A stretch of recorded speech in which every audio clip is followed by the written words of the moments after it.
Bom, boa tarde a todos e a todas que nos acompanham e que vão nos acompanhar aí em tempo real e aqueles que assistirão depois essa atividade de hoje.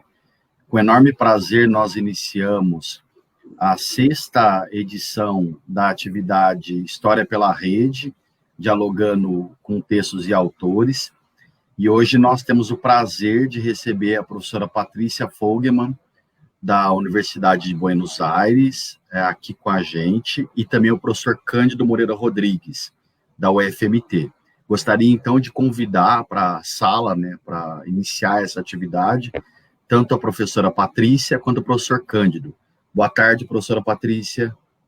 Boa tarde, Edivaldo. Prazer. Boa tarde, Cândido. Boa tarde, Edivaldo. Boa tarde, Patrícia.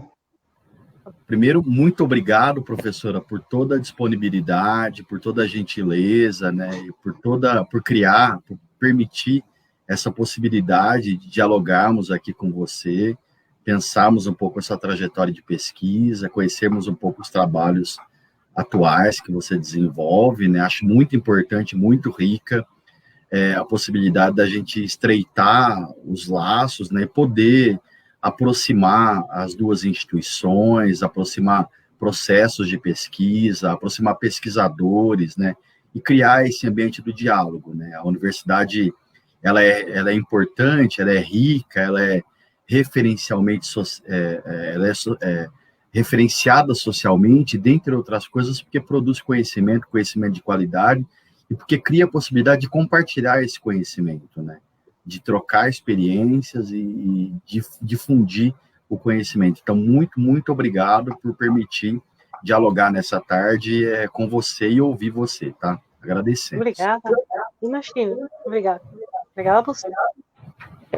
E aí, gostaria de passar a condução da atividade para o professor Cândido, em nome do PPGIS, agradeço, então, do Programa de Pós-Graduação em História e da Universidade Federal do Mato Grosso, agradeço a professora Patrícia, e agradeço ao professor Cândido pela atividade de hoje. Cândido, fique à vontade. Obrigado, Edivaldo. Boa tarde a todos e a todos que estão presentes aqui nessa oportunidade. É um prazer estar aqui mais uma vez, sobretudo com a Patrícia, que é uma colega já de algum tempo, e é uma colega que tem laços fortíssimos com o Brasil, com o nosso país, estuda o nosso país, e, segundo suas próprias palavras, ela é quase já uma brasileira, né, Patrícia? Então é um prazer estar aqui com você. Eu amo muito Brasil. E espero, certamente, teremos aqui uma ótima tarde de discussões. Eu farei, portanto, uma breve apresentação do seu currículo, que é vastíssimo, e para depois iniciar, então, aqui o nosso diálogo, enfim. Bom, a professora Patrícia Fogelman, portanto, ela é historiadora, gestora cultural, investigadora independente do CONICET, na Argentina. Realizou seu doutorado em cotutela com a Universidade de Buenos Aires e a Escola de Altos Estudos em Ciências Sociais de Paris. Tem 4 pós-doutorados em universidades do exterior, entre elas Brasil e na França, Também é docente universitária, como já mencionamos aqui na UBA. Trabalha com História do Brasil, na própria UBA, e coordena 2 equipes de investigação internacionais. Entre as suas linhas de investigação atuais estão História Cultural, com ênfase em História da Religiosidade, Poder e Gênero, e História Comparada entre Brasil e Argentina. Entre algumas das suas publicações recentes, aqui mais expressivas, conforme indicado lá no próprio site da UBA, são 2 livros, uma organização de um livro chamado Religiosidade, Cultura e Poder, Temas e Problemas da Historiografia Recente, publicado em Buenos Aires pelas Edições Lumière, em 2010. Depois, junto com Mariela Seva e Cláudia Toures, o livro O Culto Mariano em Luján e San Nicolás, Religiosidade e História Regional, 2013. Depois, capítulos de livros, artigos, entre os quais eu vou mencionar aqui A Religião como Objeto de Análise, sobre o conceito e 3 vias de abordagem histórica, Revista Brasileira de Histórias e Religiões, em 2015, O Corpo da Virgem, Discursos Teológicos e Representações Históricas do Corpo e a Morte de Maria, revista Cultura e Religião, também História Cultural da Religiosidade, uma história com imagens na historiografia argentina recente, e aí sucessivamente. A produção é bastante vasta. A Patrícia tem diálogos importantes, portanto, como já mencionei, com a historiografia brasileira, a historiografia francesa, trabalha muito com religiosidade, poder, cultura, e certamente teremos uma tarde bastante agradável com ela. Então, Patrícia, seja bem-vinda conosco. Obrigado por aceitar participar desse diálogo aqui. Eu gostaria, portanto, de começar aqui essa nossa conversa com, como de praxe, né, com os colegas que têm vindo aqui, com uma questão que tem a ver com a sua trajetória acadêmica, né? Então, eu gostaria de que você falasse um pouco do seu percurso acadêmico aí na Argentina, inicialmente, entre a graduação e o mestrado, e como foi, portanto, esse percurso inicial, né? Entre graduação, mestrado, aí, depois a gente avança para questões relativas ao doutoramento, que, sem dúvida, são muito instigantes. Então, seja bem-vinda, Patrícia. Bom, muito obrigada, Cândido, pela sua apresentação, super detalhada e também muito carinhosa. Eu quero agradecer a tua presença aqui, as tuas perguntas e também o convite do Edivaldo e do programa, não, para eu ter esta oportunidade de trocas e de conversa com vocês. É um prazer para mim. Bom, para comentar um pouco como foi que eu comecei a trabalhar sobre história, eu verdadeiramente escolhi a carreira de história muito instigada pela influência da minha irmã, Emília, ela já morreu, e ela era muito interessada em questões da historicidade. Eu acho que foi sob a influência da minha irmã que eu escolhi estudar na Universidade Nacional de Luján, que era interessante, uma proposta interessante na época. Eu iniciei os estudos na universidade no ano 85, eu acho. 85, foi mais ou menos uma época importante do retorno da democracia argentina e a reabertura de uma universidade que foi fechada durante a ditadura. Então, eu não escolhi a Universidade de Buenos Aires, muito mais de longa trajetória, muito prestigiosa. Eu escolhi uma universidade que foi reaberta durante a Primavera Democrática. Então, fui para lá. E nessa época, quando eu fiz minhas primeiras pesquisas, a vedete, a estrela do firmamento do céu da historiografia era a história rural. Isso tinha muito a ver com o clima historiográfico de volta dos especialistas do exterior que voltaram para a Argentina na democracia, não? Com uma reabertura. Então, eu iniciei minhas pesquisas, mais ou menos finais dos anos 80, bem iniciando a década de 1990, sobre questões socioeconômicas da religiosidade. Eu já sabia que eu queria trabalhar religião, mas eu queria trabalhar questões socioeconômicas e demográficas. Nesse sentido, era um olhar muito inserido no contexto historiográfico da época. E eu fui virando. Primeiro, eu escolhi trabalhar sobre o Santuário da Virgem de Luján. A Virgem de Luján é como Nossa Senhora de Aparecida, a padroeira nacional, é a padroeira da Argentina, Uruguai e Paraguai, uma operação política muito complexa que vai se dar muito depois, mas é um culto à Virgem Maria que vai aparecer a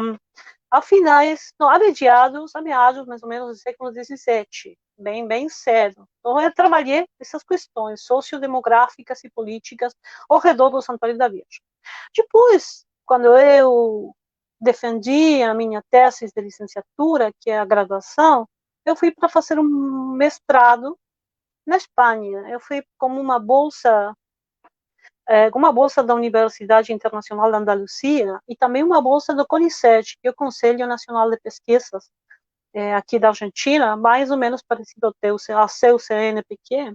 Eu fui com essas bolsas para lá, e eu fiquei muito pertinho de Sevilha, eu fiquei na Rábida, fazendo um mestrado que foi muito, como dizer, muito intensivo, e eu tive uns professores maravilhosos também.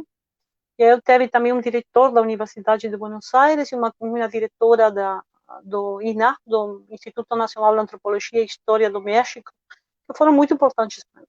E teve muitos professores legais, Rogério Romano, Antônio Alino, Hilda Sábato, gente, Nathan Bastel, Roger Jarque, gente que foi super importante para a minha formação, para a minha abertura, não?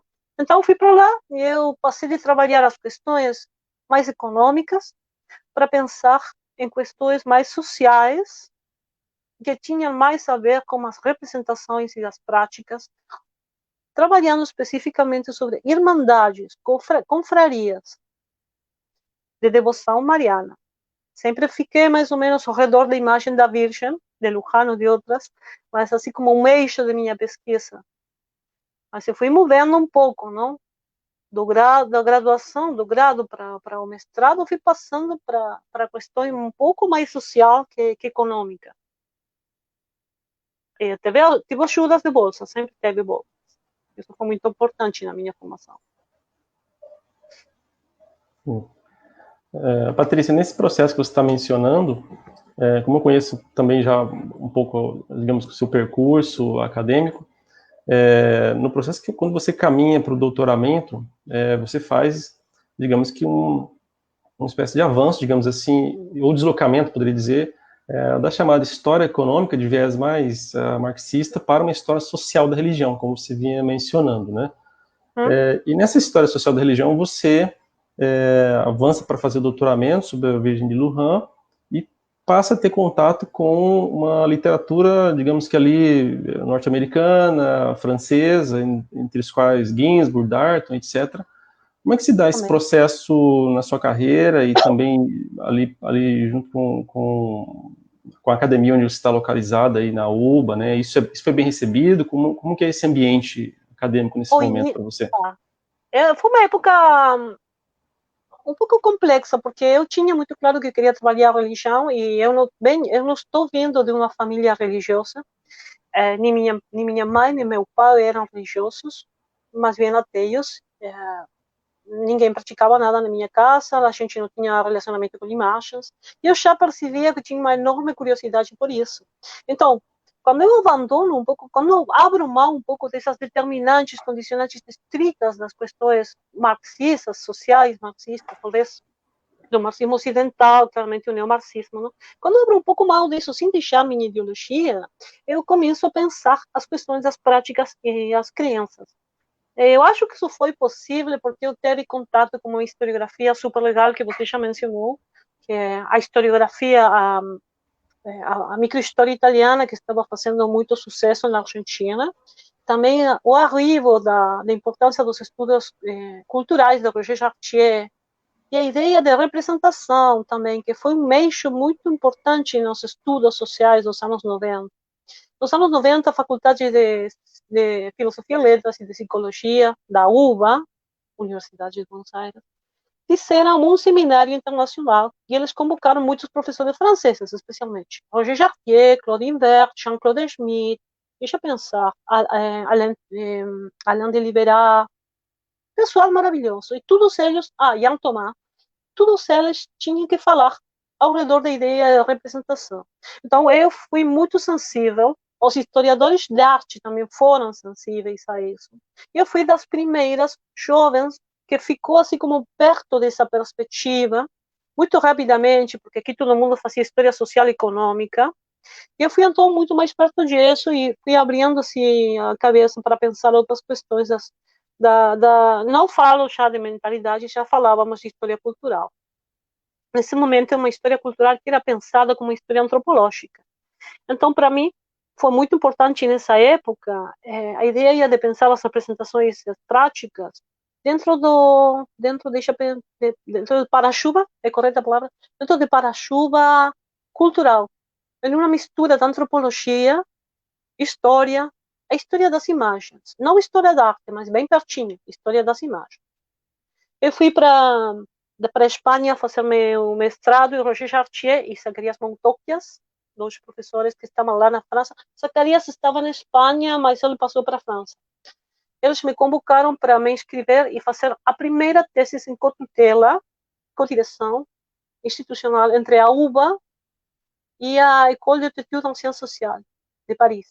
Então, fiz a primeira tese em cotutela e eu tive um diretor francês que para mim foi fundamental na minha carreira, uma pessoa que é muito importante, é chave na minha perspectiva, que é o Jean-Claude Schmitt. O Jean-Claude Schmitt é um medievalista discípulo de Jacques Le Goff. Ele trabalhou muito com religiosidade, heresias, a história das imagens. E nos últimos anos, antes de se aposentar, ele também misturou os estudos das imagens com os estudos do ritmo musical. Então, uma pessoa de uma mente, de uma cabeça super aberta, super delicada e super sensível às diferentes novidades. Acho que isso para mim foi marcante, foi determinante. Não sei se acabei de responder a tua pergunta. Isso num contexto que para mim era muito importante, porque eu venho de uma família sem muitos recursos, sabe? Então, para mim, todas essas possibilidades de aprendizagem, de ensino, que foi aproveitando as bolsas que eu teve, para mim foram super importantes, senão não tinha como chegar para a França e para a Espanha. A educação pública argentina, nesse sentido, foi fundamental para mim. Sim, com certeza. Ainda no que diz respeito a esse processo, Patrícia, quando você vai, portanto, para a Espanha, depois para a França, com fazer o doutoramento, no processo de construção da tese, como você poderia falar um pouco como que se dá esse tratamento que você faz, que é um tratamento documental que envolve fonte documental impressa e fonte documental imagética, enfim, as imagens aí, né? Bom, Como que se dá esse tratamento na tese? E você já menciona um pouco a contribuição do Schmitt, Jean-Claude Schmitt, né? E o Chartier também tem algum peso nessa relação, nesse processo? claramente. Sim, eu lembrei de uma coisa que eu não acabei de te responder. Você e vou fazer Tudo bem. a relação entre as duas. Você perguntou se isso foi bem recebido no ambiente local. Não. Ao início, o pessoal da Argentina desconfiava muito de uma mulher, de uma pessoa que não tinha uma tradição católica, também não uma tradição judia, porque não sou, estudando questões de religiosidade. E porque aqui pensar a religiosidade e a religião era muito mal visto, porque era coisa de cura, de padre, era coisa de cura, coisa de padre e de advogado, não de historiador. Os historiadores faziam história econômica para demonstrar a tirania da igreja sobre a sociedade. Claramente, as possessões, as construções patrimonialistas, matemática importante, claro, mas elas tinham um preconceito horroroso contra a história cultural da religião. Eu tive que estudar Mariologia, que é uma rama da teologia. Eu não sou crente, mas eu tive que compreender muitos conceitos, e eles, ao princípio, diziam, é católica. Não, é católica, não vai compreender. É judia. Não pode estudar catolicismo. É ateia, muito pior ainda. Alguns diziam, não, sim, vai ser melhor. Muita polêmica, muita controvérsia, porque ainda não achavam que era uma temática. Depois foi, aqui vem a segunda parte da pergunta, eu inseri rapidamente as imagens religiosas como objetos de análise. Eu incorporei as imagens religiosas com esse trino, com essa prática que eu adquiri na França, na oficina que dirigia o Jean-Claude Schmitt nas terças.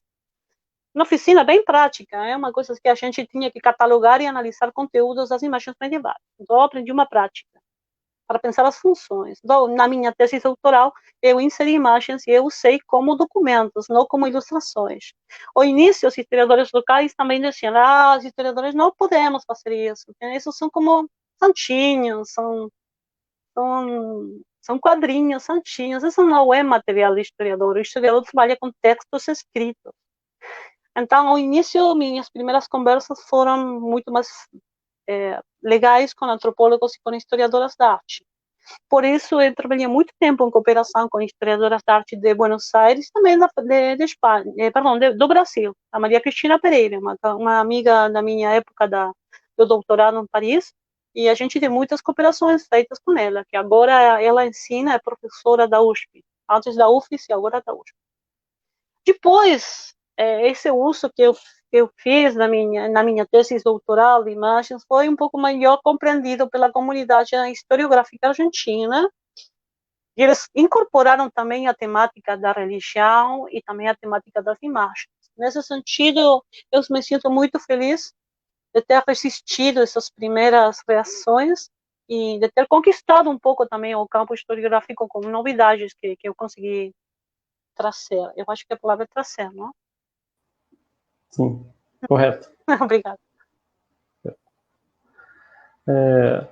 Bom, então tem aqui muito mais coisas que eu também gostaria de questionar. Eu vou questionar, não perguntar, né? Claro. Vamos trazer um pouco a conversa aqui primeiro para o lado brasileiro, né? Como foi esse contato seu com a historiografia brasileira, né? Com os historiadores e historiadoras brasileiras? Como que ele se desenvolveu e como que está no estágio atual? Eu sei que você tem algumas pesquisas que tocam na questão do Brasil contemporâneo. Como que você tem feito, como se desenvolveu essa relação e como você tem feito atualmente, Patrícia? Você sabe que eu lembro que quando eu voltei para a Argentina, depois da tese doutoral, eu defendi minha tese doutoral no ano 2003. Eu teve que esperar muito, porque o tribunal, o júri da tese foi mixto, francês e argentino. Então, fiquei na Argentina muito tempo depois, esperando que se fizesse a defesa da minha tese, franco-argentina. Nesse tempo, eu voltei para casa, e eu voltei no ano 2001.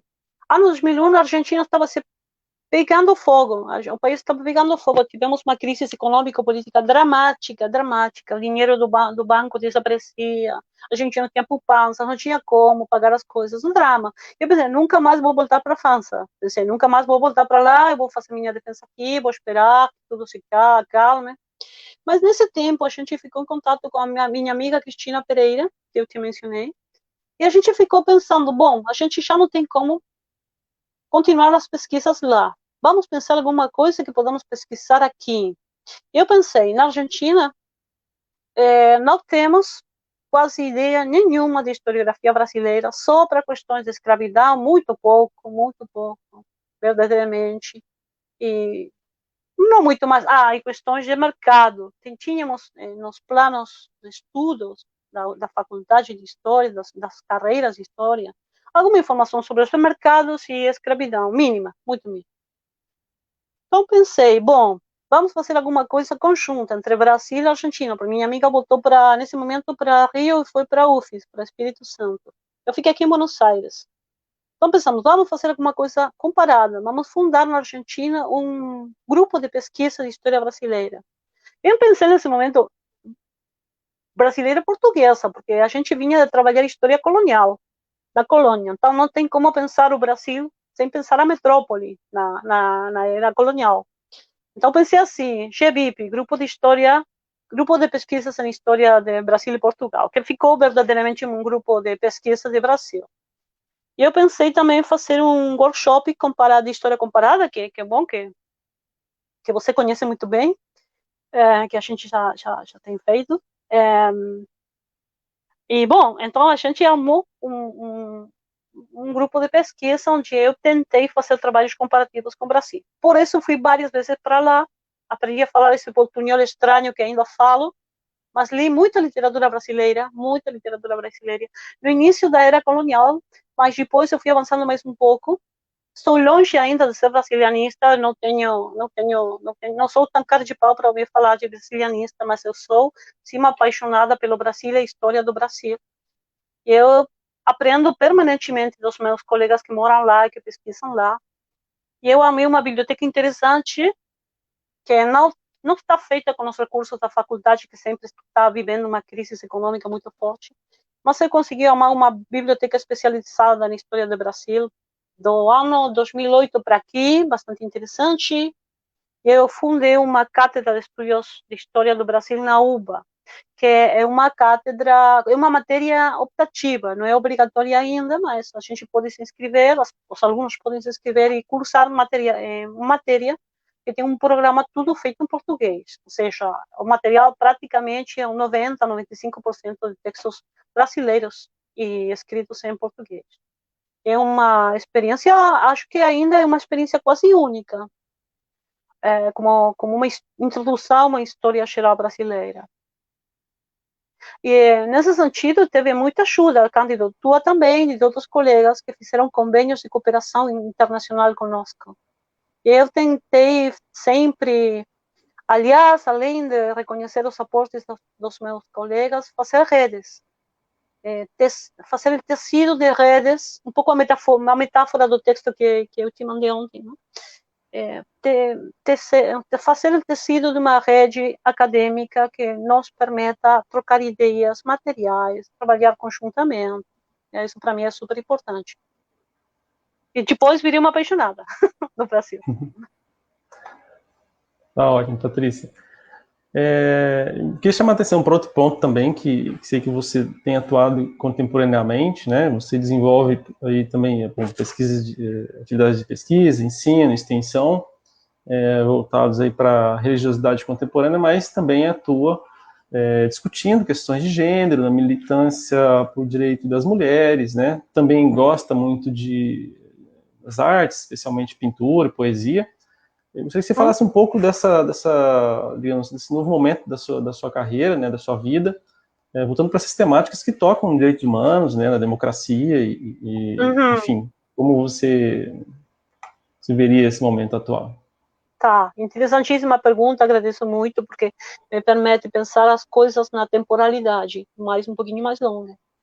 Você sabe que quando eu comecei a fazer as minhas pesquisas com o Brasil, eu fiz um pós-doutorado, que finalmente foi feito na UFES, não? Mas era sobre pintura mineira, era feito sobre as pinturas mineiras dos tetos das igrejas de Minas Gerais. Era pintura ilusionista. Eu tentei trabalhar um pouco as representações da Virgem nos tetos da pintura mariana, mineira. Eu pensei fazer um correlato também nessas formas de representar o religioso, o imaginário e as condições socioeconômicas que tinha a crise que vai se desenvolver no século XVIII, não? E depois, no início do século XIX lá. Então, comecei a pensar essas coisas lá.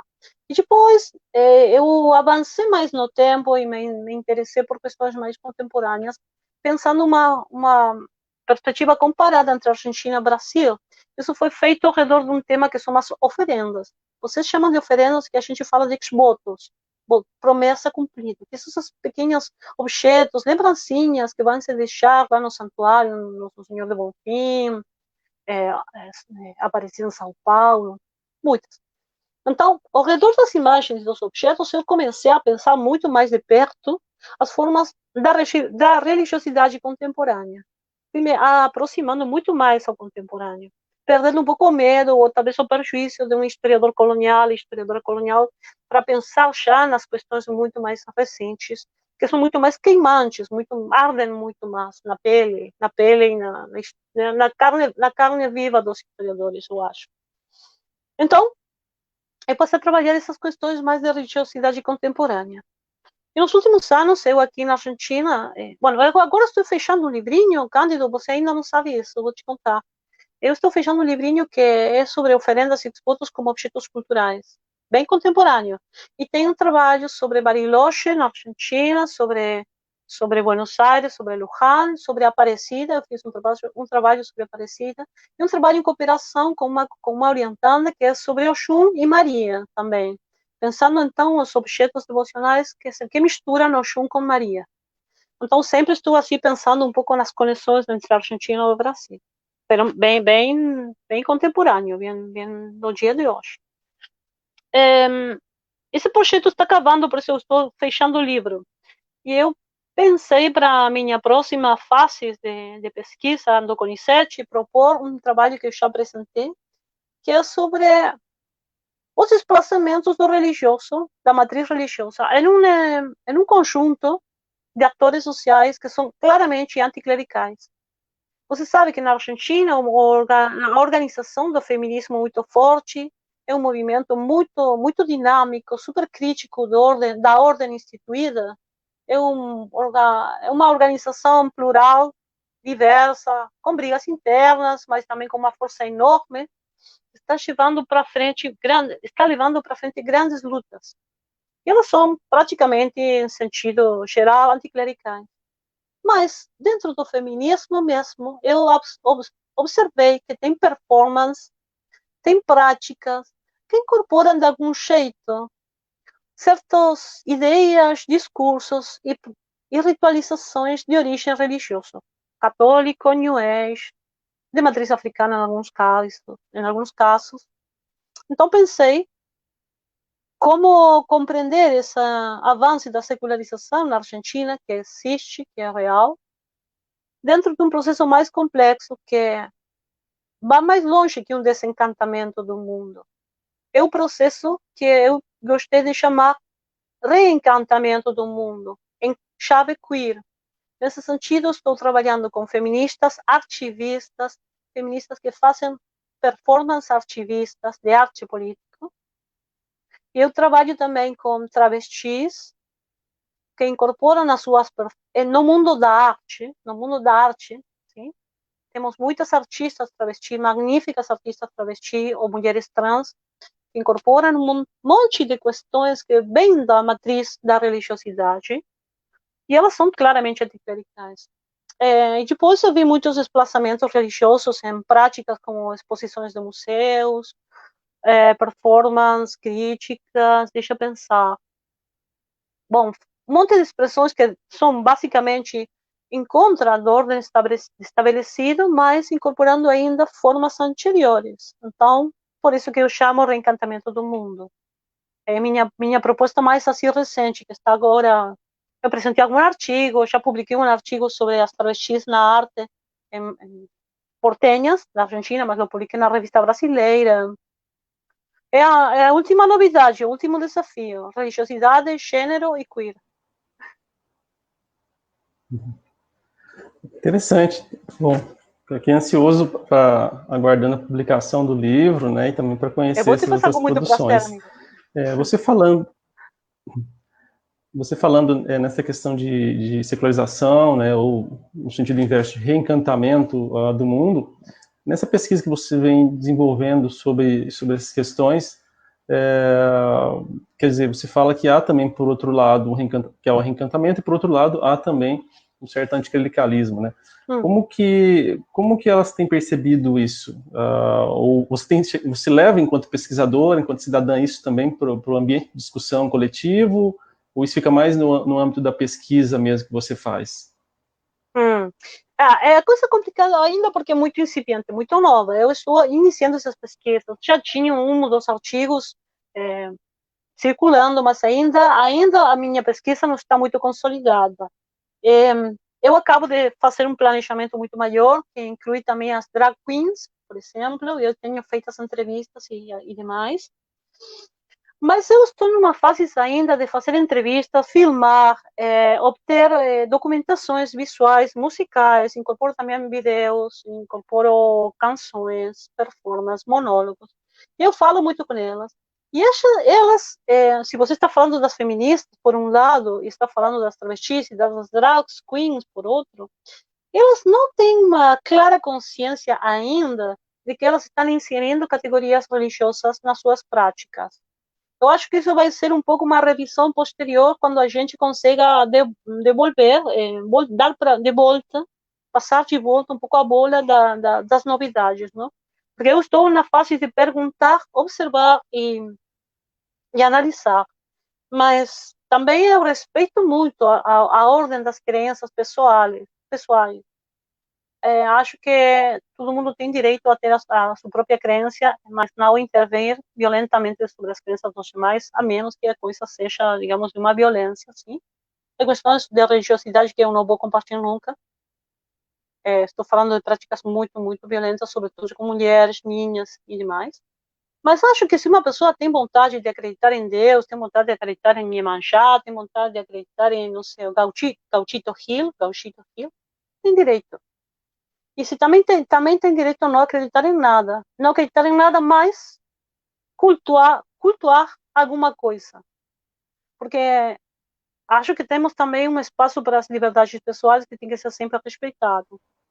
Então, ainda eu, falando com minhas amigas ou algumas pessoas conhecidas, eu acho que não tenho plena consciência desse desplazamento do religioso a essa esfera da prática cultural artística. Ainda acho que não são tão conscientes disso.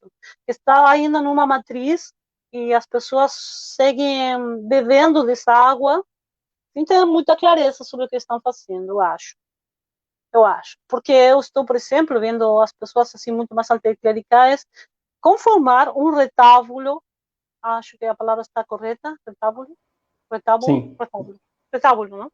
Sim. É que você tem um tríptico, e esse tríptico, ironicamente, tem um desplazamento de imagens religiosas e estão inseridas pessoas muito destacadas no ambiente queer. Então, eu chamei essa obra de arte retábulo queer. pode ser uma ironia, mas ao mesmo tempo reproduz as hierarquias, as exclusões, as inserções, sistemas de relacionamento das imagens no espaço, no objeto, que remetem a uma matriz de pensamento religioso, legitimante como religioso. E isso ainda merece ser um pouco mais conversado como pessoal. Eu preciso ainda mais tempo. Do mesmo jeito, Cândido, que é uma coisa muito linda para trabalhar. Eu ainda não tenho muito material, só fiz entrevistas e tirei fotos, mas tem o mundo das drag queens. Você conhece, RuPaul.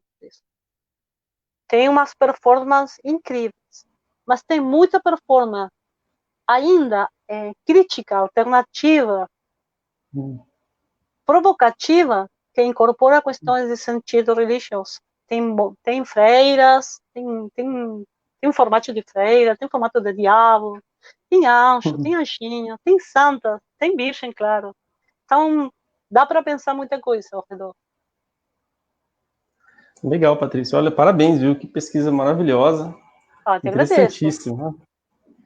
Bom, o Edivaldo compartilhou conosco aqui um comentário, né?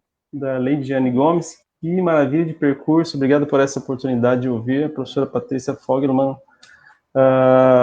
Obrigado eu que agradeço. Obrigado por estar conosco aqui. Patrícia, tem mais? Bom, tem mais? A professora Thaís Leão também, a professora aqui do departamento e também da pós-graduação, né? Oi, Patrícia, boa tarde. Que bom tê-la conosco. Seu percurso acadêmico revela questões da própria trajetória teórica da disciplina História, no que diz respeito à história cultural nas universidades, em especial na Argentina. Você poderia falar um pouco, é uma questão, né? Você poderia falar um pouco sobre os estudos sobre esse campo hoje na Argentina? Ela está brincando, observação, seu português é ótimo. Não, muito obrigada. Evidentemente é. Muito obrigada. Não, eu falo portunhol, isso foi portunhol razoável. Portunhol razoável. Muito obrigada. Eu acho que os estudos culturais na Argentina ganharam muito espaço. E eles estão talvez ainda muito mais estendidos no espaço dos antropólogos, claramente, e um pouco mais dos sociólogos e dos historiadores também. Os historiadores estão muito mais voltados aos estudos culturais em relacionamento com a política, da cultura política. Eu acho que ainda na Argentina temos uma dominância de interesse, uma predominância do interesse político sobre os fenômenos sociais. Sim, as questões que têm que ver as representações de gênero estão ganhando terreno também, são estudos socioculturais, e eles têm a ver também com ideias, imaginários, construções de imaginários, mas estão ainda centrados em questões do mundo do trabalho, a participação da mulher no mundo do trabalho, a pílula, por exemplo, a pílula anticonceptiva. Acho que ainda para estudos culturais você vai encontrar mais fértil o campo dos historiadores da modernidade e da era medieval. Acho que os culturalistas assim mais fortes, para mim, estão na área da história moderna e ainda história medieval. Que os historiadores mais contemporâneos estão pensando em chaves de história cultural política. Mas claro que ha mudado muito nos anos 90. Você não imagina quanto que mudou. Depois que a gente chamou um dos grupos de pesquisa, o SHERE, Grupo de Estudos da Religião e Evangelização, porque assim se chamava o grande processo de ocidentalização, sim, de expansão do mundo imaginário também, do domínio também sobre o mundo colonial hispano-americano, evangelização, igreja e monarquia juntos. A gente formou esse grupo e depois apareceram mais, história religar, história da igreja no noroeste argentino, mas esses grupos que trabalharam em história da religião não fazem verdadeiramente história da religiosidade, fazem história institucional da igreja, trabalham muito sobre sacerdotes, sobre curas, sobre padres, sobre modificações da igreja institucional, mas ainda não fazem muito foco nas questões da religiosidade como estou propondo ainda. Ainda acho que somos muito pouco. Sim, para os que fazem história da modernidade, porque acho que eles foram muito mais marcados pela influência do Carlo Ginzburg, de Le Goff, deixa pensar, de Giovanni Levi, acho que de Peter Berg, claramente. Acho que lá, isso é a trilha mais mais concorrida dos historiadores culturais, a modernidade. Legal, Patrícia. Obrigado pela resposta. Eu vou caminhar para a minha última questão para você, depois vou passar a bola para o professor Divaldo, que continuará aqui, tá? Bom, no seu texto, Viajar para Aprender a Ver, Explorações na História Cultural da Religião, publicado em 2017, você fala que nós, historiadores e historiadoras, às vezes escrevemos com prazer e às vezes com dor, né? Diante disso, quais recomendações você faria para os jovens historiadores e historiadoras que estão aqui iniciando suas carreiras ou, enfim, meados de suas carreiras? Quer dizer, o que você diz, né? O que você recomenda, né? Quer dizer, nossa carreira é bastante complexa, está um pouco ali para o final, né, do texto que você escreve. Quer dizer, como é que você poderia dizer para nós a esse respeito? Olha, Cândido, que responsabilidade! Que responsabilidade que você me está dando. Bom, eu vou tentar. Bom, eu vou falar um pouco. Esse artigo que o Cândido está falando agora, que ele acaba de mencionar, está no livro que foi publicado por os colegas brasileiros, Cairo Catriv e Mauro Gilman. Eles são gaúchos. Eu acho que são da Universidade de Pelotas, nesse momento, mas estavam também em Porto Alegre antes. Bom, é um trabalho que faz um ensaio de ego-história. Eu tive que fazer um pouco um texto contando esse percurso meu na historiografia argentina. Nesse texto eu pensava isso porque verdadeiramente é difícil ser historiador. Eu digo historiador porque usando muito também. Eu esqueci de responder uma coisa, Cândido, você perguntou como eu fazia. Eu faço parte do mundo cultural queer, por isso estou muito perto das fontes. Eu sou uma observadora desse mundo também cultural. Eu faço poesia, performance. Eu dirijo ciclos de arte. Eu tenho então as fontes falando comigo. É uma grande alegria e eu aprendo o tempo todo. Mas também é um desafio. Imagina, para mim uma chave de libertação, desculpa. Uma chave de libertação foi pensar, unir minha militância LGBTQ, minha visibilidade sexogenérica, podemos falar disso se tem curiosidade, claro, com a promoção dos direitos e das capacidades das pessoas do mundo LGBTQ no espaço cultural, porque eles são grandes provedores da arte, grandes produtores da arte. Eu pensei, eu tenho que, como intelectual, agora que eu estou mais velha, em linguagem inclusiva, não mais velha, que eu penteio assim os cabelos claros, eu acho que eu tenho um compromisso, juntar um pouco minhas possibilidades de mostrar e de propor um cambio na sociedade, aunque seja assim, bem pequenino, e fazer uma história acadêmica séria, com fontes, com metodologia, com trocas, com crítica ao trabalho e ao melhoramento dos textos.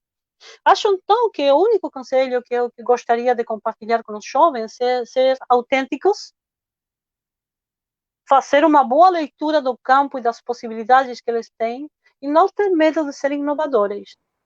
Eu fico sempre muito agradecida pelas instituições que me ajudaram. Eu já te falei dos meus poucos recursos econômicos, mas eu fico também muito orgulhosa de ter tido coragem de propor temáticas novas.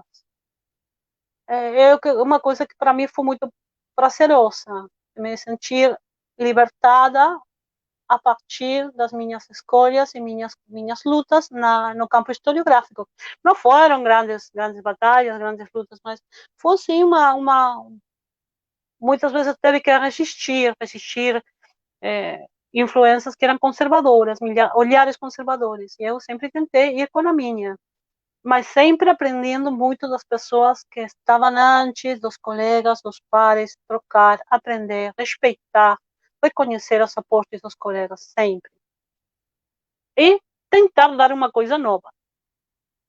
Agora, meu desafio, não sei se os jovens, eu acho que seria legal para os jovens, para o pessoal mais novo, é pensar, bom, o que eu posso fazer para ser um bom historiador, uma boa historiadora, um bom historiador, e mudar um pouco o campo historiográfico, mudar um pouco a sociedade. Isso que está ao meu alcance. Buscar bolsas para fazer algo novo, não para fazer o que todo mundo sabe que já está escrito. pedir uma orientação a uma pessoa que verdadeiramente vai me dar instrumentos, ferramentas para fazer algo novo, não só para conseguir o dinheiro da bolsa.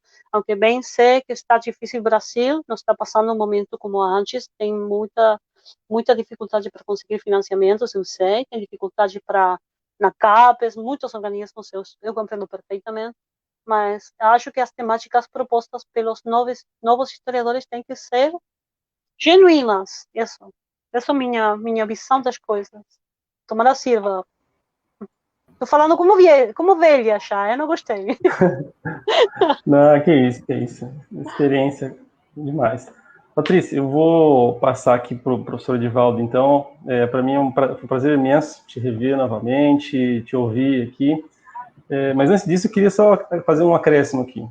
A Universidade Federal de Mato Grosso, aqui, a UFMT, ela tem uma parceria com a Universidade de Buenos Aires, né? Verdade, Convênio, etc. Esse convênio, ele é da Universidade Federal de Mato Grosso com a UBA, mas eu não poderia deixar de mencionar que esse convênio começou no Departamento de História, comigo, com o professor Marcos Cruz, com a professora Patrícia Fogman e com a professora Cláudia Toures. Então, esse convênio da UBA com a UFMT, ele só existe por conta da professora Patrícia. Caso contrário, simplesmente não existiria. Ela que intermediou tudo, que acompanhou, que deu o início para os debates, então tem mais esta contribuição importante desse nosso diálogo. Patrícia, um grande abraço, obrigado. Pela lembrança. Obrigada pela lembrança. Na verdade, a gente aqui. tem feito junto um congresso internacional lá na tua sede também, na sua faculdade. Foi ótimo, foi maravilhoso. E a gente vem juntos também. Já temos uma ponte de cooperação internacional bem forte, bem consolidada. Sim. Agradeço. Fico acompanhando você aqui, agora o Edivaldo conduz aí. Um grande abraço. Mas não vai embora ainda, tira uma foto das nós. Tirou foto? Aqui. Tira a foto. Gostei. Bom, tá ótimo. Vamos retomar uma questão. A professora Thaís coloca uma questão ainda a partir da penúltima resposta, né, que você menciona, professora Patrícia, e acho que é fundamental retomar essa questão. Vou colocar para a gente aqui, tá? Deixa eu tirar, porque está tampando uma parte nossa, né? Vou só falar qual é a questão, tá? Então, ela fala da pergunta, né, a professora Thaís, ela diz o seguinte, né, sobre a nova pesquisa que você citou, dos estudos queer e religiosidades, gostaria de saber, né, conhecendo a sua leitura sobre imagem, se já podemos pensar nas imagens religiosas como memórias sociais. E aí ela complementa a questão, né? É possível já observar nas imagens da religiosidade como memória cultural, numa perspectiva do álbum, nesse artista que você estuda, né? Ou nos artistas e nas produções que você estuda? Como que a gente pode levar em conta isso, Patrícia? Dá para pensar como memória social? Dá para pensar como memória cultural? É uma pergunta super instigante, agradeço muito a pergunta, é bem complexa, vou tentar me exprimir em português, vou tentar. Acho que é super importante sempre pensar as fontes como um testemunho de diferentes épocas, não só de uma. Quando a gente trabalha sobre um texto, sempre está pensando que esse texto foi feito numa época e ficou ancorado no passado, representando um jeito de olhar, um jeito de pensar. Mas quando você está acostumado a trabalhar com imagem, tem um objeto cultural, é um objeto complexo que tem múltiplas funções, que vai resistindo os anos, vai passando pelo tempo e vai mudando muito. Talvez não tanto o aspecto, o conteúdo, mas sim as formas e as apropriações que esse objeto cultural vai ter. Mudanças que vai ter, cores, formas, adornos vai ter acima. Se estou pensando em imagens, por exemplo, tridimensionais. Mas se você tem uma imagem bidimensional, um quadro também vai ser pintado, raspado, inserido texto. Então, só para dizer que, como diz Georges Didier-Bergman, você vai ter imagens que falam também, e que olham, ou seja, esses objetos culturais falam de uma época e das épocas sucessivas. Então, acumulando uma certa forma de uma arqueologia de passados.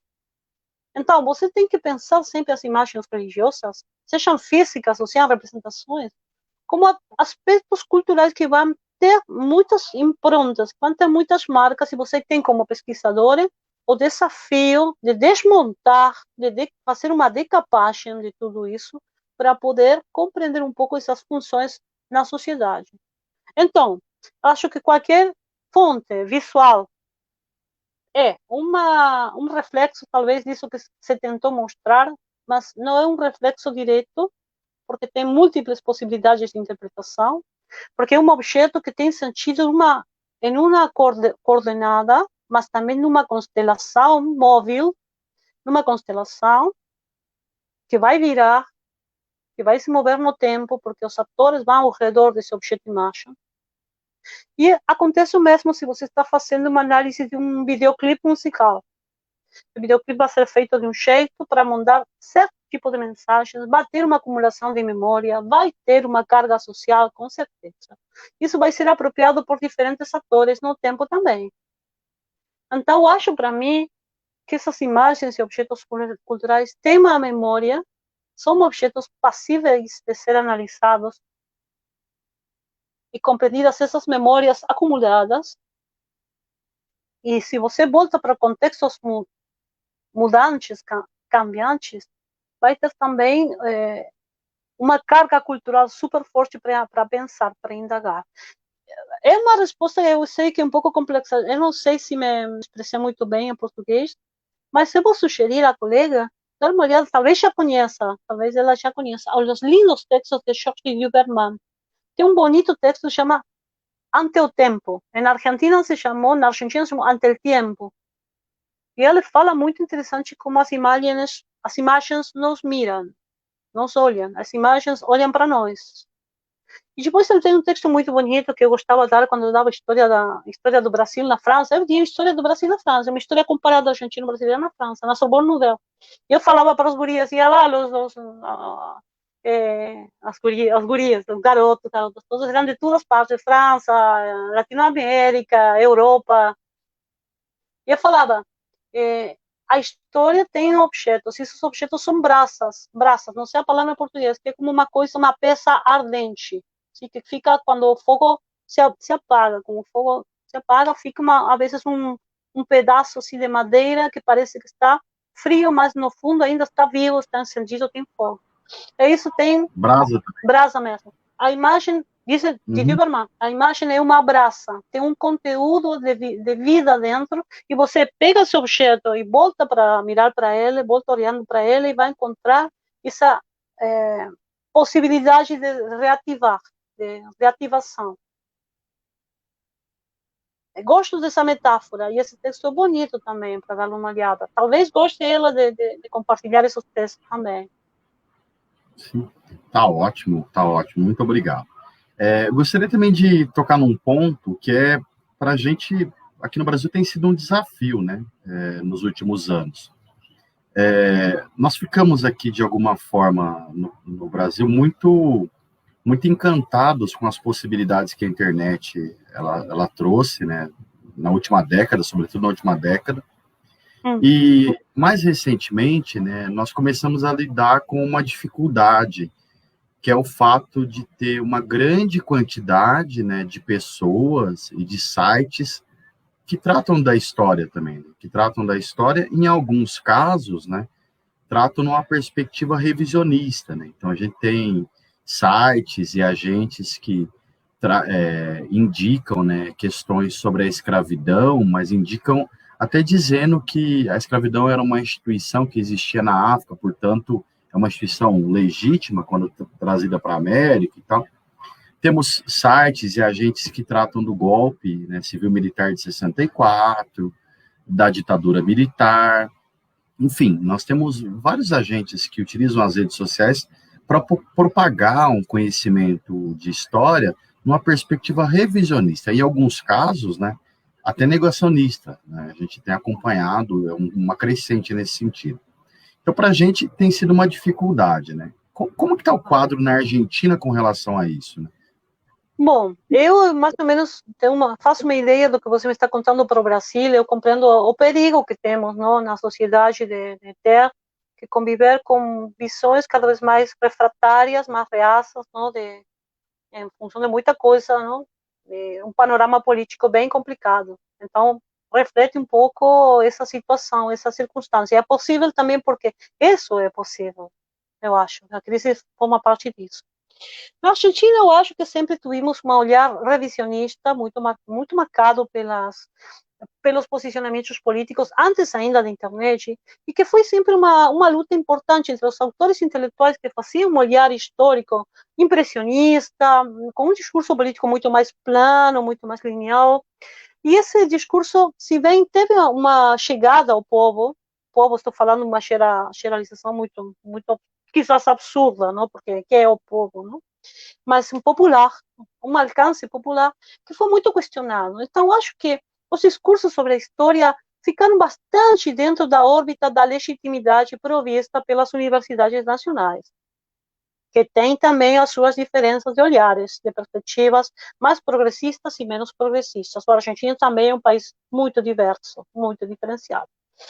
Mas acho que com a internet e as novas formas de comunicar conteúdos na rede, se bem tem espaços bem racionários e com pouca informação, tem uma divulgação que talvez vá mais para a televisão que para a internet mesmo.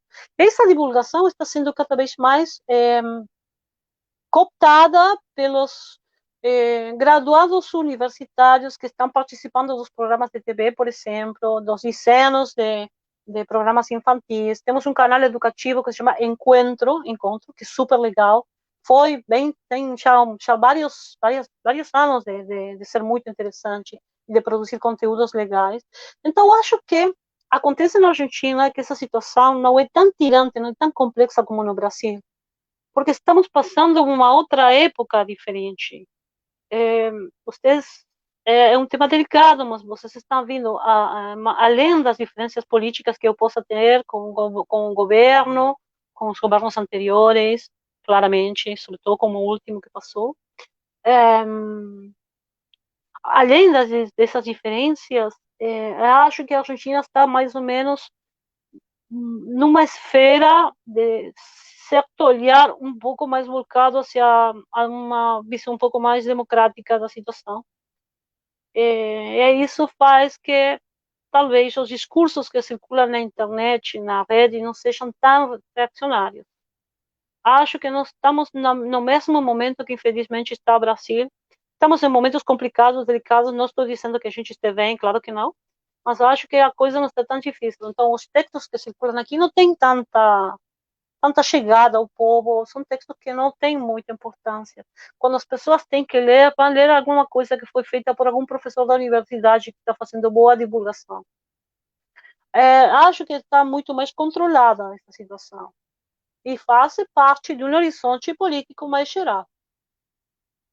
Eu acho. Sim, sim. Ótimo. Muito obrigado, né, pela resposta. Acho que a gente tem tempo ainda para mais uma questão. E aí, a ideia é pensar naquilo um ponto que o Cândido já tocou, né, aprofundar um pouquinho mais, né, mas num outro sentido.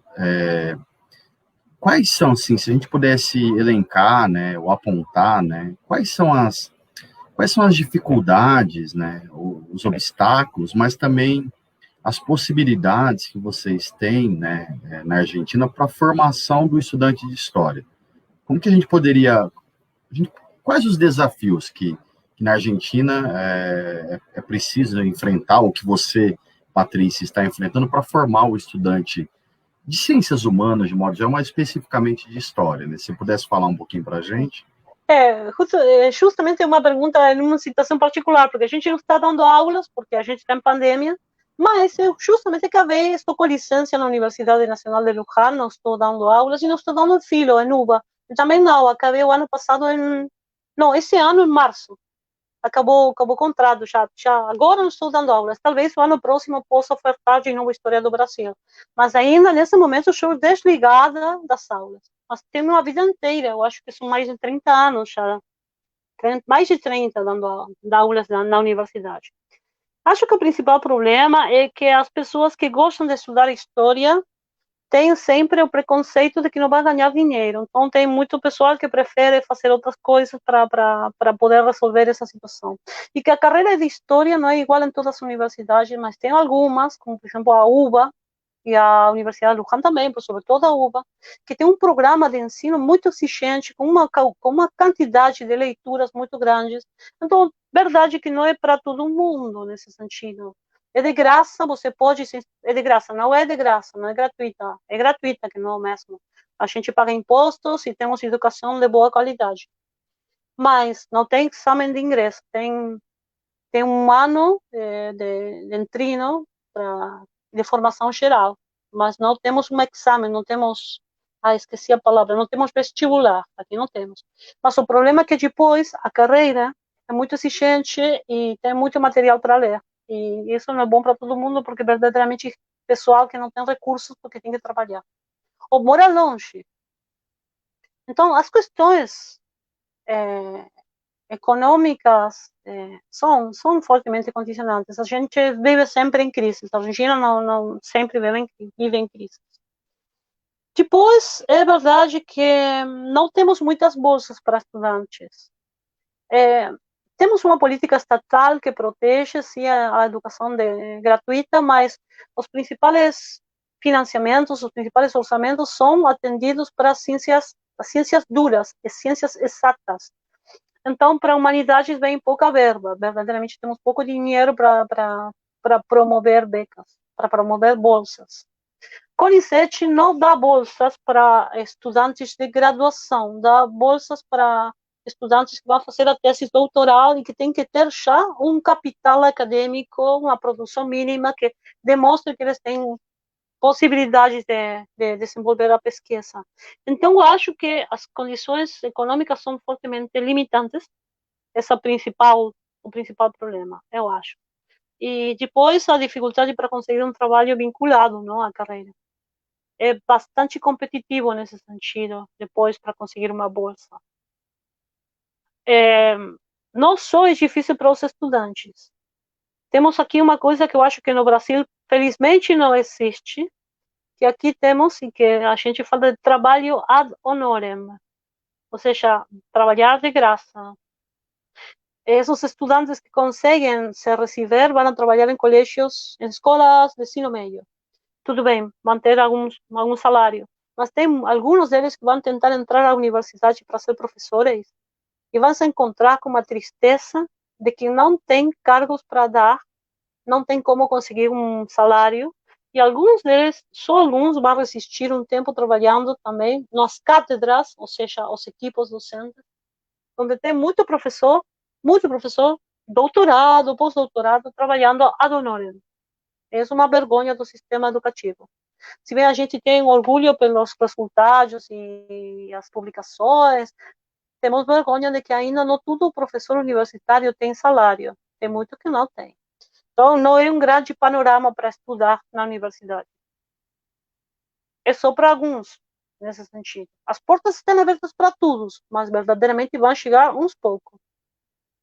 É triste. Para mim, isso é muito complicado. Realmente é bastante triste, né? Vocês têm trabalho ad honorem lá? É normal ter professores ad honorem, alunos cooperando ad honorem? Não. Existe uma categoria aqui, né, por exemplo, nas universidades públicas, né, que é professor voluntário. Voluntário. Isso, voluntário. Ela não é muito usual hoje, mas ela foi muito usual na década de 90, do século passado. Aí o professor dava uma disciplina e também ele poderia dar uma disciplina por ano, né, período letivo, responsabilizar por uma. E aí ele não recebia mais ou menos equivalente, né? Hoje nós temos um número menor de professores assim, né?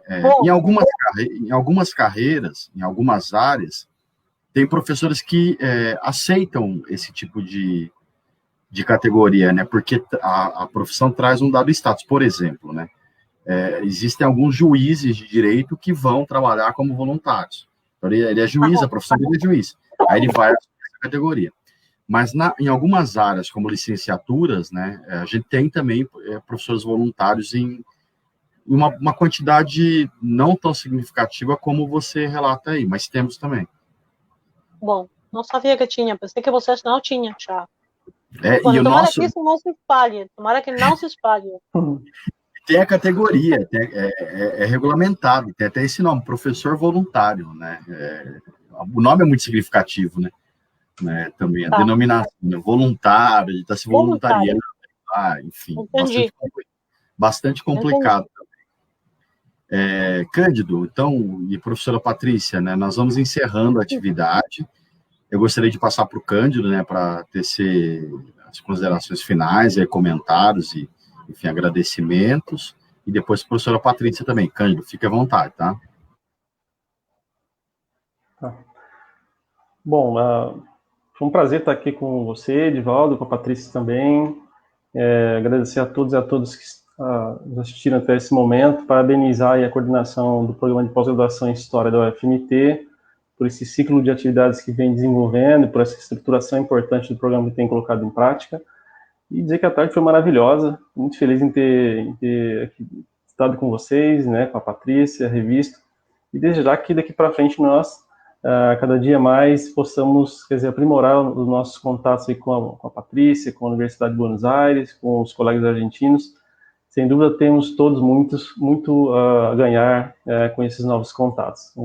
Enfim, um grande abraço para você, Patrícia, Edivaldo, obrigado pelo convite, fico à disposição de vocês também. Um abração. Um prazer para mim, uma alegria enorme compartilhar essa tarde com vocês. Agradeço, Cândido, as tuas palavras, suas perguntas. Edivaldo, a possibilidade de participar no programa do programa, exatamente, na transmissão do programa, foi maravilhosa.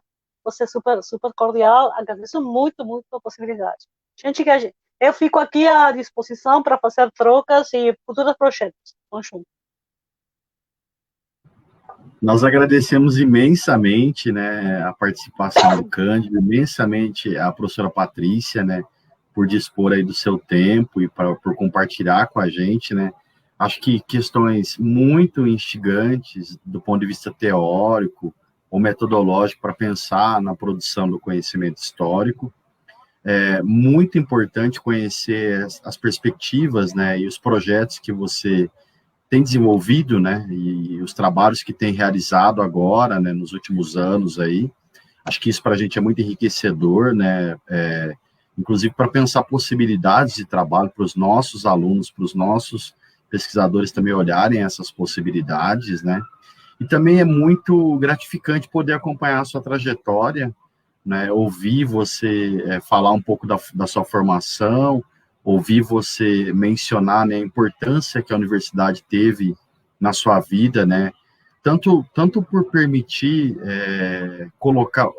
você colocar questões para a historiografia, né, buscar a autonomia e colocar questões para um campo que muitas vezes parece tão consolidado, tão hierarquizado, tão marcado por relações de poder, de difícil movimentação, né, e aí você mostra para a gente, olha, de fato, isso existe, mas é possível também colocar questões, é possível mover um pouco os interesses, né, e mover essa estrutura do campo de produção do conhecimento histórico, né? Acho que isso é muito rico, e por outro lado, é extremamente gratificante e humano, né, ver a trajetória de alguém que tomou a universidade como fundamental para a sua formação, né, como fundamental para a sua existência, como fundamental para a vida, né? A gente acredita muito que a educação e a educação de qualidade, né, ela pode ajudar a mudar vidas, né, não só do ponto de vista econômico, né, mas principalmente do ponto de vista social, principalmente a partir do ponto de vista cultural, principalmente a partir do nosso local no mundo, né, o modo como nós nos relacionamos com o mundo, com as pessoas, com as coisas e com as ideias, né, a universidade tem essa força, né, e é por isso que é uma instituição que tem que ser defendida, um tipo de instituição que tem que ser defendida, enfim, nós temos muito para melhorar, as universidades precisam melhorar muito, mas elas têm um papel muito importante, e esse papel deve ser considerado, né, ao longo do século XX, de todas as mazelas que nós vivemos no século XXI também, as universidades, elas contribuem muito para a formação das pessoas, né, você mostra isso claramente para a gente, né, então é fascinante poder conhecer um pouco também do modo como a Universidade Argentina funciona, né, e das preocupações que vocês têm com a formação dos estudantes, né, como é que vocês estão lidando com questões, muitas delas que são semelhantes para a gente aqui, né, e que nós estamos enfrentando também. Então, agradeço imensamente essa possibilidade, né, professora Patrícia, e toda a disponibilidade, toda a gentileza, né, de colaborar aqui com a nossa discussão e de apresentar uma tarde tão rica, um momento tão rico para a gente aqui. Muito obrigado, tá?